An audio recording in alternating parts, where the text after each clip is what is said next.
We've had our fair share of fun here in the Little Apple too, but Give me the lowdown, because I mean, it looked like things were progressing with K State reporting last week, and then by the end of the week, I guess all the results came in, and whoa, we got a hey Manhattan, we got a problem here. Let's shut her down. yeah, it's just kind of kept stair stepping up. There were two student athletes, and there were four, and the number just steadily kept climbing up there. And I'll be honest, Robert, I think we're going to see it more places. I know last night on K State even got mentioned on NBC's nightly news regarding college athletics and so forth. So yeah, it's unfortunate, but again, this is there is a game plan for this, but it's still a very fluid situation, which and what we're talking about today. How is it different? Let's say 2 weeks or 3 weeks down the road. It's just it's very odd. Well, we all know Chris Kleiman. He did a great job last year in his first year as a head coach at Kansas State, coming from North Dakota State. And we know he's in charge of the football operation. We know when Oklahoma State reported, Professor Shrum or President Shrum from the medical school in Tulsa was in charge of the protocols and the task force. But on the boots on the ground, it was really Dr. Ivan, John Stem, and Parker Scott, our football trainer, that were kind of in charge of the kids reporting and everything that went on. OSU had, last I counted, they had 8 positive tests. And they may have had some more, but I didn't hear of any others. Um, who's in charge at K State, as far as making sure everything happens right with the kids and the positive tests? Well, I wouldn't say there's just one person, Robert, that's in charge. I mean, like you just rattled off a number of names right there, and I'm sure it's exactly the same in your part of the country as it is here. I mean, K State's working very closely with, with Riley County officials, with Right.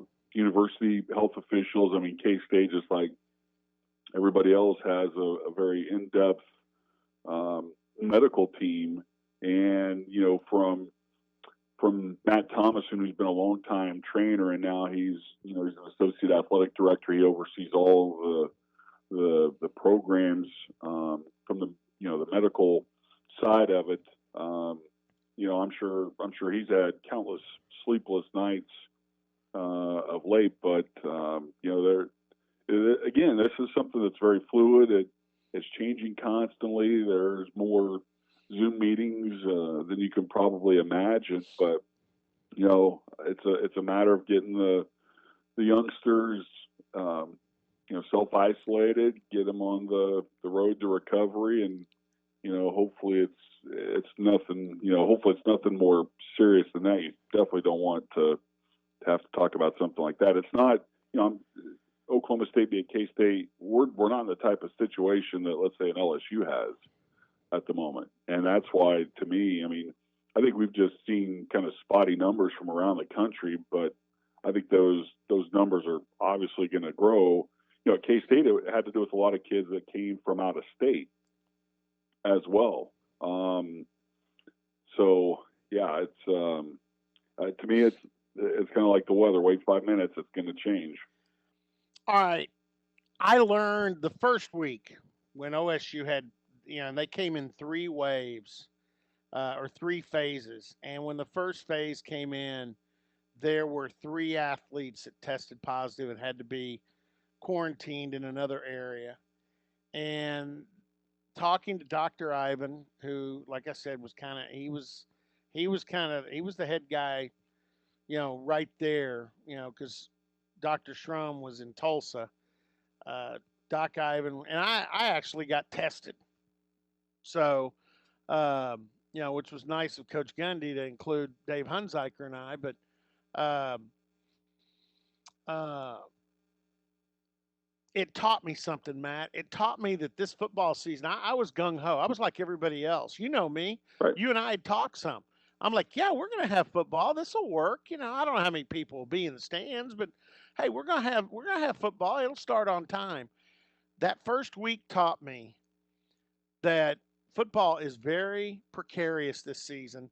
And whether we play football or not depends on 18 to 23-year-old men that have to decide how disciplined, how much they're willing to give up in the way of socializing and doing the Life. things that young guys do when they're Right. college students. Just If we're giving going up to have giving up football, life, Robert. yeah, yeah. What do you think? I mean, do you think in your heart of hearts and mind of minds, Matt Walters, do you think we're going to have a football season? If we have one, it's going to be disjointed. It's not going to be 12 games. It if there is a 12 game season, Robert, with 50% capacity in stadiums around the Big 12, I'm going to be floored. That's just me. I don't have anybody telling me that. It's just by watching and reading and seeing and listening. I just have a really hard time thinking that that we're going to have even a remotely normal football season. Yeah, we could because we're close to each other, and if the COVID-19 kind of gets through both these teams and they're willing to stay in a bubble, OSU and K State could play 3 or 4 games against each other if our opponents can't be ready to go. I agree with you. I think it's going to be a survival type thing this year. So, hey, Matt, I know you got to get going. Appreciate it. Stay safe, and we'll talk to you soon. And hopefully the Cats can get back going here before long. But I do appreciate Kansas State showing the signs of, hey, we're going to take care of our kids. We're going to do the right things. If that means shutting down for a while, hey, I can appreciate that. So, thanks, Matty. Hey, God bless. Take care, Robert A. Bye bye. All right, Matt Walters, sideline reporter at Kansas State.